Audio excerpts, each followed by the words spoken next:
Recentemente eu assisti a 2 filmes no Amazon Prime que falam sobre a maternidade e as dificuldades que as mulheres sentem enquanto são mães. O nome dos filmes é Segunda Chance e Respire Fundo.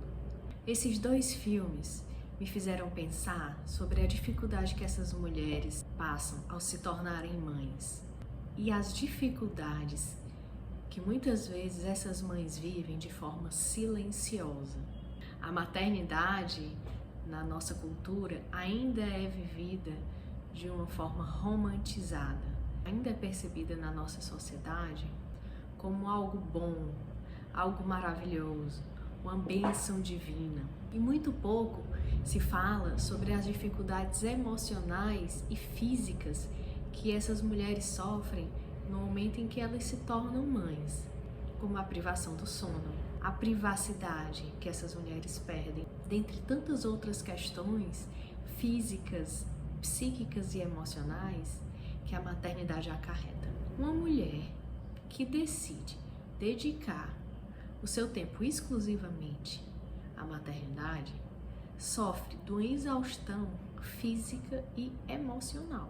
Mas eu acredito que não é tanto a exaustão física e emocional que destrói um pouco essas mulheres, mas a falta de apoio da sua rede social, que por não compreender muitas vezes as exigências dessa nova função que a mulher exerce, continua demandando dessa mulher as outras funções, as funções de filha, as funções de profissional, as funções de esposa. É como se, quando a mulher se torna mãe, o nível de responsabilidade e funções de viver e satisfazer as necessidades de um outro ser que não ela própria não fosse compreendido pelo seu entorno, da complexidade e exigência que isso acarreta.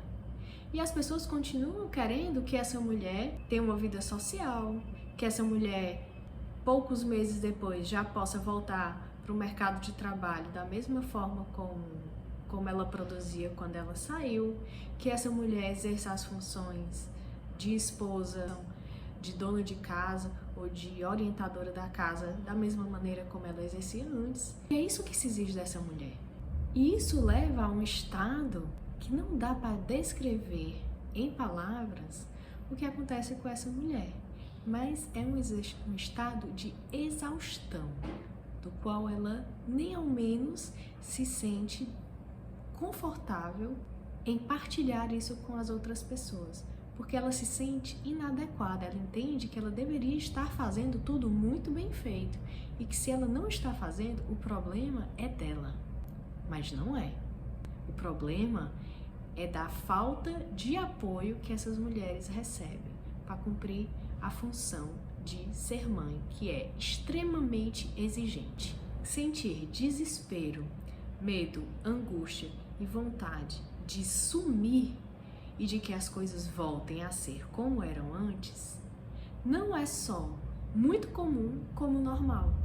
No entanto, essas mulheres escondem essas emoções e esses sentimentos por entenderem que é errado e que elas deveriam estar se sentindo plenas, felizes e realizadas por finalmente serem mães. Sempre que estamos numa situação nova de sofrimento, o natural é que a gente tente, ou queira, ou deseje voltar a um estado anterior àquele.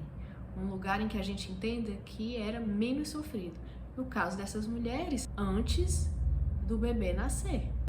Então é extremamente natural e corriqueiro acontecer dessas mulheres, de muitas dessas mulheres, desejarem que as coisas voltem a ser como era antes. E ser como era antes implica não ter o bebê.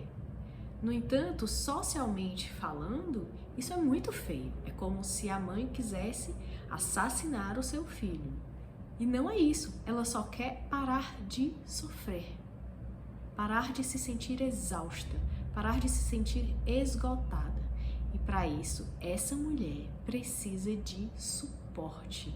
Suporte das pessoas que estão perto dela, suporte emocional. Uma mulher é capaz de ser uma ótima mãe, mesmo sentindo todas essas coisas. Isso não vai invalidar o fato de ela ser uma mãe amorosa, cuidadosa, preocupada, carinhosa e atenciosa aos seus filhos. Mas as pessoas que estão ao redor dessa mãe precisam compreender que ela também tem sentimentos de desespero, de desamparo, de inadequação e de esgotamento. É preciso estar muito atenta às mães dos bebês, não apenas aos bebês. As mães dos bebês são tão importantes ou mais importantes do que os próprios bebês.